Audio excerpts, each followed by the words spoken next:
आप देख रहे हैं इंडिया टाउन न्यूज, भारत की बात। नमस्कार, स्वागत है आपका हमारे खास बुलेटिन खबरें राजनांदगांव में और मैं हूं आपके साथ निशा। चलिए बुलेटिन की शुरुआत करते हैं, पर उससे पहले एक नजर आज की हेडलाइंस पर। कांग्रेस ने पुलिस के खिलाफ मोर्चा खोला, राजनांदगांव में कानून व्यवस्था पर चिंता, अवैध शराब तस्करी पर कांग्रेस की मांग।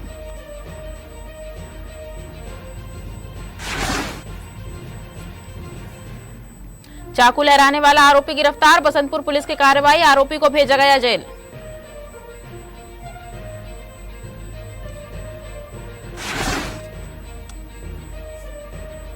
खरीफ 2026 नई उर्वरक नीति लागू, जैविक खाद को बढ़ावा देने के निर्देश, यूरिया डीएपी पर नई वितरण व्यवस्था।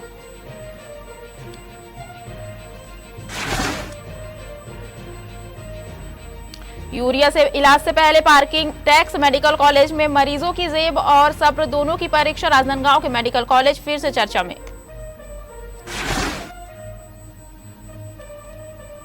भरकापारा में जन समस्या निवारण शिविर, महापौर ने सुनी लोगों की समस्याएं, शिविर में योजनाओं की जानकारी दी गई।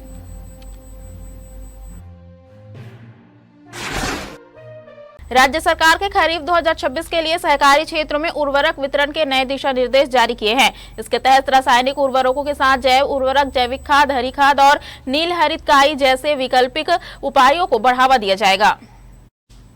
सरकार का उद्देश्य संतुलित पोषक तत्व प्रबंधन, खेती की लागत में कमी और भूमि की उर्वरता बनाए रखना है। निर्देशों के अनुसार यूरिया की 80% और डीएपी की 60% मात्रा ही उपलब्ध कराई जाएगी, जबकि शेष मात्रा वैकल्पिक उर्वरकों या नैनो उर्वरकों से दी जाएगी। किसानों को नैनो उर्वरक लेने के लिए बाध्य नहीं किया जाएगा। सीमांत, लघु और बड़े किसानों के लिए उर्वरक वितरण किश्तों में किया जाएगा, ताकि खरीफ सीजन में समय पर और पारदर्शी आपूर्ति सुनिश्चित हो सके। राजनांदगांव की थाना बसंतपुर पुलिस ने एक ऐसे व्यक्ति को गिरफ्तार किया है जो सार्वजनिक जगह पर धारदार चाकू लेकर लोगों में डर फैला रहा था। गिरफ्तार आरोपी का नाम नीतराम यादव है, जिसकी उम्र 23 साल है।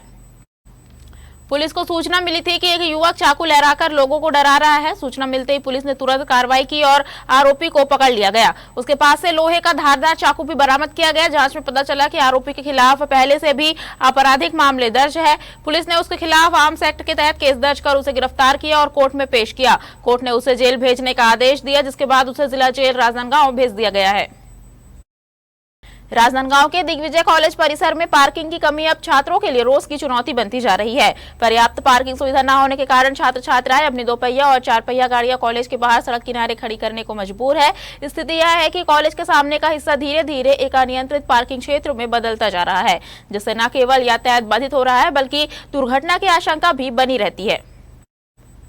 छात्रों का कहना है कि गाड़ियों की सुरक्षा हमेशा चिंता का विषय रहती है, क्योंकि सड़क किनारे खड़ी वाहनों पर नजर रखना मुश्किल होता है। वहीं कॉलेज आने जाने वाले अन्य लोगों को भी जाम और अव्यवस्था का सामना करना पड़ता है। स्थानीय लोगों और छात्रों की मांग है कि कॉलेज प्रशासन परिसर में एक सुव्यवस्थित पार्किंग व्यवस्था तैयार करे, जिससे न केवल सुरक्षा सुनिश्चित हो, बल्कि कॉलेजों के आसपास यातायात भी सुचारू रूप से चल सके। सुशासन तिहार 2026 के तहत आज भरकापारा स्कूल में वार्ड नंबर 25, 26, 27, 28 और 29 के लोगों के लिए जनसमस्या निवारण शिविर लगाया गया। शिविर में कुल 56 आवेदन मिले। इनमें 45 मांग से जुड़े और 11 शिकायत के आवेदन थे। शिविर में महापौर मधुसूदन यादव पहुंचे और लोगों की समस्याएं सुनी। उन्होंने कहा कि सरकार की योजनाओं की जानकारी लोगों तक पहुंचाना और उनकी समस्याओं का जल्दी समाधान करना ही सुशासन तिहार का मुख्य उद्देश्य है। महापौर ने बताया कि शिविर में सभी विभागों के स्टॉल लगाए गए हैं, जहां लोगों को योजनाओं की जानकारी देने के साथ आवेदन भी लिए जा रहे हैं। शिविर में आयुक्त विश्वकर्मा ने अधिकारियों और कर्मचारियों को सभी आवेदनों की ऑनलाइन एंट्री कर समय सीमा में समाधान करने के निर्देश दिए। इस दौरान महापौर ने विभागीय स्टॉलों का निरीक्षण भी किया। महिला एवं बाल विकास विभाग की मदद से 5 गर्भवती महिलाओं की गोद भराई कराई गई और 2 नवजात बच्चों का अन्नप्राशन कराया गया। साथ ही परिवहन विभाग की ओर से 5 लोगों को ड्राइविंग लाइसेंस और प्रधानमंत्री स्वनिधि योजना के तहत 3 लोगों को ऋण स्वीकृत पत्र दिए गए। देश में पेट्रोल डीजल के दामों में एक बार फिर हलचल मच गई है। अंतर्राष्ट्रीय बाजार में कच्चे तेल की कीमतों में उछाल और पश्चिम एशिया में जारी तनाव का असर अब सीधे आम जनता की जेब पर पड़ रहा है। इसी बीच केंद्र सरकार से जुड़ी तेल कंपनियों ने ईंधन के दामों में तीसरी बार बढ़ोतरी कर दी है, जिससे देश भर में महंगाई का नया दबाव बन गया है। सूत्रों के अनुसार पिछले कुछ दिनों में लगातार बढ़ोतरी का कारण सप्लाई चेन पर बड़ा दबाव और तेल आयात की बढ़ी लागत बताया जा रहा है। युद्ध जैसे हालात के चलते वैश्विक स्तर पर कच्चे तेल की उपलब्धता प्रभावित हुई है, जिसका असर भारत में पेट्रोल डीजल के दामों पर दिख रहा है। राजनांदगांव समेत कई शहरों में लोग रोजमर्रा के खर्चों को लेकर परेशान नजर आ रहे हैं। ऑटो ट्रांसपोर्ट और माल ढुलाई के किराए में धीरे धीरे बढ़ोतरी देखी जा रही है, जिससे आम जनता पर दोहरी मार पड़ रही है। स्थानीय लोगों का कहना है कि बार बार बढ़ते दामों से घरेलू बजट बिगड़ गया है और सरकार को जल्द कोई स्थिर समाधान निकालना चाहिए। कुल मिलाकर ईंधन के बढ़ते दामों ने एक बार फिर महंगाई की रफ्तार को तेज कर दिया है, जिससे आम आदमी की मुश्किलें बढ़ती दिख रही है। राजनांदगांव के मेडिकल कॉलेज में इन दिनों बीमारी से ज्यादा चर्चा पार्किंग की हो रही है। अस्पताल पहुंचे मरीज और उनके परिजन इलाज की लाइन से पहले अब स्टैंड नियमों की लाइन में खड़े नजर आ रहे हैं। कभी डॉक्टरों की कमी, कभी सुविधाओं की शिकायत, लेकिन इस बार मामला थोड़ा अलग है। दरअसल मेडिकल कॉलेज परिसर में शुरू किए गए साइकिल और वाहन स्टैंड ने नया विवाद खड़ा कर दिया है। आरोप है कि स्टैंड संचालकों का व्यवहार मरीजों और उनके परिवारों के साथ ठीक नहीं है। छोटी छोटी बातों पर बहस, ऊंची आवाज और जुर्माने की धमकी से लोग परेशान हैं। सबसे ज्यादा चर्चा उस बोर्ड की हो रही है जिसमें साफ लिखा है, पर्ची नहीं ली तो 200 रुपए जुर्माना। अब सवाल जनता पूछ रही है, अगर पर्ची लेने के बाद भी वाहन चोरी हो जाए तो जिम्मेदारी किसकी? आपको बता दें, अस्पताल में पहले से सुरक्षा की गई है, सुरक्षा गार्ड है, सीसीटीवी कैमरे लगे हैं, पूरा परिसर हाई सिक्योरिटी में आता है। ऐसे में मरीजों से पार्किंग शुल्क लेना लोगों को इलाज के पर अतिरिक्त टैक्स जैसा महसूस हो रहा है। हैरानी की बात यह भी रही कि जब इस पूरे मामले पर मेडिकल कॉलेज प्रशासन से जवाब लेने की कोशिश की गई तो संबंधित अधिकारी अपने चैम्बर में मौजूद नहीं मिले। सवाल वही के वही रह गए, क्या अस्पताल अब सेवा से ज्यादा वसूली का केंद्र बनते जा रहे हैं? और अगर पार्किंग की जिम्मेदारी जनता पर है तो फिर शुल्क किस बात का लिया जा रहा है? मेडिकल कॉलेज की बाउंड्री उधर है, उधर दिखाई भी है। मेडिकल कॉलेज की बाउंड्री वहाँ पे है और पार्किंग व्यवस्था वहाँ पे संचालित हो रही है। लेकिन बड़ी बात यह है कि पार्किंग वहाँ पे स्टैंड दिया गया है, लेकिन बाहर बाउंड्री वॉल के बाहर भी पार्किंग वसूला जा रहा है, आम जनता से पार्किंग वसूला जा रहा है। सबसे बड़ी बात यह है कि हॉस्पिटल में वही आदमी आता है जो पीड़ित होता है, जो खुद परेशान होता है, स्वास्थ्य से परेशान मेडिकल कॉलेज में इलाज करवाने आता है। लेकिन यहाँ भी आम जनता को परेशान किया जाता है पार्किंग के नाम से, और गाड़ी खड़े करने के लिए 10 बातें सुनाई जाती है। आप कहीं भी गाड़ी खड़े करोगे, पर्ची नहीं लोगे तो 200 रुपये का जुर्माना है। इधर एक फ्लैक्स भी लगाया गया है जिसमें पार्किंग का शुल्क लिखा गया है। साइकिल 5 रुपये, मोटरसाइकिल 10 रुपये, 4 पहिया 20 रुपये। लेकिन इसमें यह लिखा हुआ है कि अगर आप पर्ची नहीं लोगे तो 200 रुपये का फाइन। इसमें ये कहीं पर भी नहीं लिखा है, मेंशन नहीं हुआ है कि अगर गाड़ी को यहाँ पर नुकसान होता है तो उसकी भरपाई कौन करेगा, उसका जिम्मेदार कौन होगा। इसका कहीं पर भी कुछ भी उल्लेख नहीं है। हमारे साथ भैया मौजूद हैं जो कि स्टैंड संचालक हैं। इस पर लिखा हुआ कहीं पर नहीं है कि अगर गाड़ी को किसी नुकसान होता है तो उसका जिम्मेदार कौन होगा। क्या कहना चाहेंगे? नहीं है, लेकिन इसके जिम्मेदार हम लोग लेते हैं, क्योंकि अगर आप लोगों को विश्वास नहीं होगा तो जाके लालबाग थाने में पता कर लीजिए। इससे पहले जो गाड़ी चोरी हुई थी उसकी भरपाई हम लोग किए हैं कि नहीं किए हैं। पार्किंग व्यवस्था का आपको लोग को मेडिकल कॉलेज के बाउंड्री वॉल के अंदर ही परमिशन होगा? क्योंकि ये नहीं। बाहर आप लोग संचालित कर रहे हैं, यहाँ पर कभी कोई परमिशन लिया है आप लोगों ने? यहाँ पर ऑलरेडी परमिशन है सर। ये जो है अधीक्षक साहब का आदेश है। मेडिकल प्रशासन के ये बाउंड्री वॉल जो है, बाउंड्री वॉल के अंदर तक से मेडिकल प्रशासन का जमीन है। ये जो रोड दिया गया है पीडब्ल्यूडी के आने जाने के लिए छोड़ जाने, तो वो बंद हो जाएगा तो पूरी मेडिकल प्रशासन की है। वक्त हो चुका है छोटे से ब्रेक का, बने रहिए इंडिया टाउन न्यूज के साथ। कभी कभी चेहरे का छुपा दर्द दुनिया नहीं देख पाती है। दाग, मुहासे, झाइयाँ सब आपके आत्मविश्वास को कम कर देता है, पर अब नहीं, क्योंकि Rukhsana glow and fair face pack जो दे आपकी स्किन को वो प्यार जो सिर्फ प्रकृति दे सकती है। हर लेयर को साफ करे, हर दाग को करे हल्का और आपकी मुस्कान फिर से लौटाए। Because you deserve to glow naturally. Rukhsana herbal beauty product Amazon, Meesho और फ्लिपकार्ट में भी उपलब्ध। जिले में अपराध जांच को आधुनिक और वैज्ञानिक बनाने की दिशा में एक महत्वपूर्ण कदम उठाते हुए पुलिस लाइन खैरागढ़ में मोबाइल फॉरेंसिक वैन को हरी झंडी दिखाकर एफएसएल यूनिट को सौंपा गया। इस पहल को साइंस ऑन व्हील्स विज्ञान पहियों और सटीक जांच एवं त्वरित न्याय के संकल्प के साथ शुरू किया गया है। इस मोबाइल फॉरेंसिक वैन के शुरू होने से अब घटनास्थल पर ही वैज्ञानिक तरीके से प्रारंभिक जांच संभव हो सकेगी। अत्याधुनिक उपकरणों से लैस इस वैन में fingerprint detection, digital forensic, narcotics testing और बैलिटिक्स जांच जैसी सुविधाएं उपलब्ध कराई गई है। इसके जरिए गोली के निशान, संदिग्ध पदार्थों और इलेक्ट्रॉनिक उपकरणों की जांच मौके पर ही की जा सकेगी। अधिकारियों ने बताया कि इस सुविधा से साक्ष्यों के संरक्षण में मदद मिलेगी और जांच प्रक्रिया अधिक तेज एवं सटीक होगी। साथ ही नमूनों को लैब तक भेजने में लगने वाला समय भी कम होगा, जिससे मामलों के निपटारे में तेजी आएगी। छत्तीसगढ़ के जितने भी जिले हैं उनको एक well equipped mobile forensic van दिया गया है, जिसका आज 23 तारीख को हर एक जिले में, जिसमें से खैरागढ़, सूर्यप्रधान, गंडई एक जिला, जिसको हरी झंडी दिखाई गई है, आज उसका जिले के लिए लोकार्पण किया गया है उस गाड़ी का। इस गाड़ी में क्या क्या फैसिलिटी रहने वाली है? इस गाड़ी में जितने भी साइंटिफिक फिजिकल एविडेंसेस कलेक्शन जो किट होते हैं वो ऑलमोस्ट सारे मौजूद हैं, जिसके अंतर्गत साइबर से संबंधित फिजिकल एविडेंस कलेक्शन किट है उसमें, और नारकोटिक्स टेस्टिंग किट है, स्क्रीनिंग किट है, ब्लड स्क्रीनिंग किट है, और सीमेन स्क्रीनिंग किट है, डीएनए सैंपल कलेक्शन किट है। ये गाड़ी पूरी तरीके से वेल इक्विप्ड है, जो कि फील्ड में जितने भी एक पुलिस इन्वेस्टिगेशन में जो फिजिकल एविडेंस कलेक्शन के लिए जो उपयोग में होता है वो लगभग सारी चीजें इस गाड़ी में है। राजनांदगांव की पुष्प वाटिका में करीब 30 लाख रुपए की लागत से बनाया गया मछली घर भवन आज खामोशी और ताले की कहानी बन गया है। निर्माण के 2 साल से ज्यादा समय बाद भी यह सुविधा शुरू नहीं हो पाई है, जिससे यह पूरी संरचना अब बेकार पड़ी हुई नजर आती है।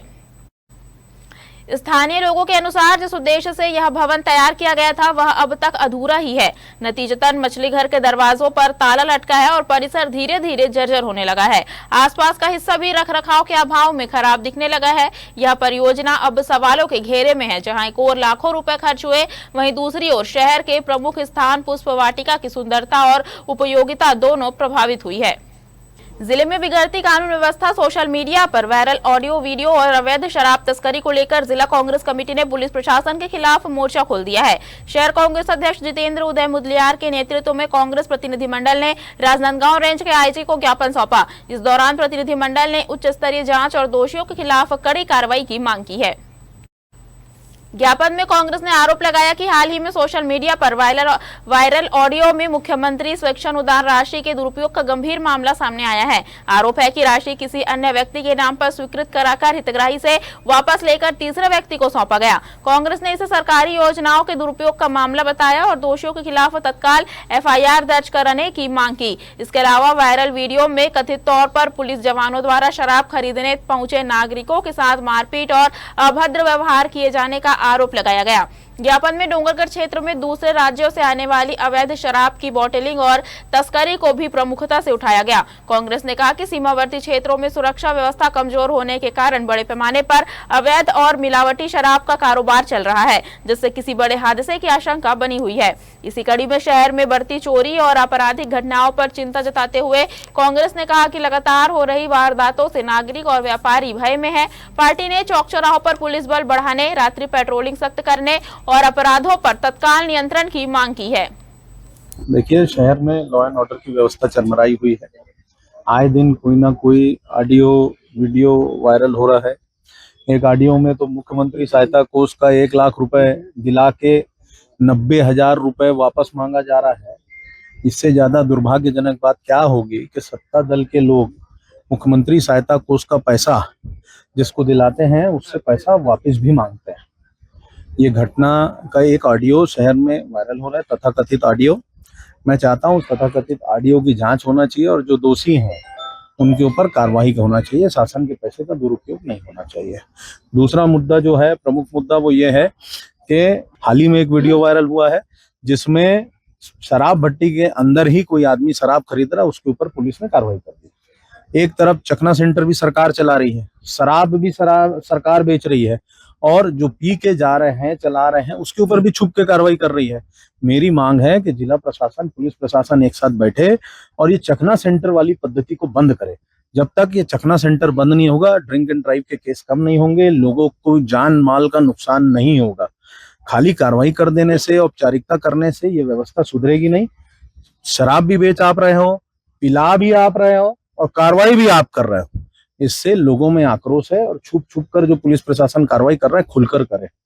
जो तीसरा हम लोगों का विशेष बात रही कि शहर में आपराधिक घटनाएं बढ़ रही हैं, उस पर नियंत्रण होना चाहिए। जिस तरह से व्यापारियों के यहाँ लूट हो रही है, जिस तरह से आम आदमी के घरों में चोरी हो रही है, पुलिस गश्त की जरूरत है और मजबूती के साथ पुलिस प्रशासन मैदान में रहे ताकि ये व्यवस्था सुधरे और आपराधिक गतिविधियों को कंट्रोल किया जा सके। चौथा मुद्दा जो प्रमुख था वो ये था कि जिला प्रशासन और पुलिस प्रशासन के तालमेल के अभाव में जो त्रिनेत्र कैमरा लगा है वो भी पूर्ण रूप से बंद है। उसकी भी जवाबदारी ना तो पुलिस प्रशासन ले रही है ना जिला प्रशासन ले रही है। आखिर ये किसके अधीनस्थ है और इसका सुचारू रूप से संचालन कौन करेगा, ये भी जवाबदारी तय होना चाहिए। और अन्य विषयों को लेकर हम लोगों ने आज आईजी साहब के समक्ष ट्रैफिक की व्यवस्था को लेकर, अन्य व्यवस्थाओं को लेकर आज हमने आईजी साहब के समक्ष अपनी मांग लगी। और आज जो लोगों में भय का वातावरण है, व्यापारियों में भय का वातावरण है, व्यापारियों के यहाँ चोरी हो रही है, शहर के हृदय स्थल गणेश मेडिकल में चोरी हो रही है, शहर के अन्य व्यापारी स्टेशन रोड में व्यापारियों के साथ साथ आम नागरिक के बीच में भय का वातावरण है। आए दिन दुर्घटना घटना तो हम लोग सुन रहे हैं, तो उसको लेकर लोगों में भय का वातावरण है। उनके खिलाफ कार्रवाई होना चाहिए, चोरों के खिलाफ कार्रवाई होना चाहिए और जल्द से जल्द सख्ती के साथ में इस व्यवस्था को सुधार करना चाहिए ताकि व्यापारी और आम नागरिक अपने आप को सुरक्षित महसूस कर सके। राजनांदगांव जिले के बागरी कसा धान खरीदी केंद्र में बड़ा घोटाला सामने आया है। जांच में पता चला कि केंद्र से करीब 52,57,000 रुपए कीमत का 1,696 क्विंटल से ज्यादा धान गायब है। अधिकारियों ने इसे फर्जी सूखत दिखाकर छिपाने की कोशिश पकड़ी है। आपको बता दें, शुक्रवार को प्रशासनिक अधिकारियों की टीम ने अचानक निरीक्षण किया। जांच के दौरान ऑनलाइन रिकॉर्ड और मौके की स्थिति का मिलान किया गया। रिकॉर्ड में धान मौजूद बताया गया था, लेकिन केंद्र में 1 किलो धान भी नहीं मिला। जांच में सामने आया कि धान की ढुलाई करने वाले वाहनों के वजन में जानबूझकर गड़बड़ी की गई। हर गाड़ी में 2-2 किलो प्रति बोरी धान कम दिखाकर बड़ी मात्रा में धान गायब किया गया। जांच टीम के अनुसार यह पूरा खेल कंप्यूटर रिकॉर्ड में फर्जी एंट्री करके किया गया। केंद्र प्रभारी नीलकंठ साहू और डाटा एंट्री ऑपरेटर ओम कुमार यादव ने गायब धान को सूखत बताकर मामला दबाने की कोशिश की, लेकिन जांच में सच्चाई सामने आ गई। प्रशासन ने मामले को गंभीर मानते हुए समिति प्रबंधक, ऑपरेटर और अन्य जिम्मेदार कर्मचारियों के खिलाफ एफआईआर दर्ज करने की तैयारी शुरू कर दी है। अब घोटाले की परतें धीरे धीरे खुल रही है। ग्राम पंडरिया में इस गर्मी ने बच्चों के लिए सिर्फ धूप नहीं लाई, बल्कि ज्ञान और स्वास्थ्य की ठंडी छांव भी लेकर आई। अंगना शिक्षा कार्यक्रम के तहत आयोजित समर कैंप में छोटे छोटे बच्चे खेल खेल में शिक्षा और जीवन कौशल सीखते हुए दिखे। प्रधान पाठिका ने बच्चों की सक्रियता देखकर उनके उत्साह को बढ़ावा दिया और माताओं के साथ संवाद कर शिक्षा और स्वास्थ्य की अहमियत समझाई। इस साल का सबसे खास पहलू था ORS घोल के जरिए स्वास्थ्य जागरूकता। बच्चों को न केवल डिहाइड्रेशन के खतरों से बारे में बताया गया, बल्कि उन्हें ORS घोल बनाने और पीने का अनुभव भी कराया गया। कैंप में उपस्थित विकासखंड अधिकारी, BRC और CSC ने इस अनूठे प्रयास की सराहना की। ग्रामीणों और माता पिता भी बच्चों की सीखने की प्रक्रिया देखकर प्रसन्न हुए। यह समर कैंप सिर्फ खेल और पढ़ाई का मिला जुला उत्सव नहीं था, बल्कि बच्चों को ज्ञान और स्वास्थ्य की अहमियत समझाने का एक ठोस कदम भी साबित हुआ। हमारे खास बुलेटिन खबरें राजनांदगांव में फिलहाल इतना ही। अब मुझे दीजिए इजाजत और आप देखते रहिए इंडिया टाउन न्यूज, भारत की बात। नमस्कार। आप देख रहे हैं इंडिया टाउन न्यूज, भारत की बात।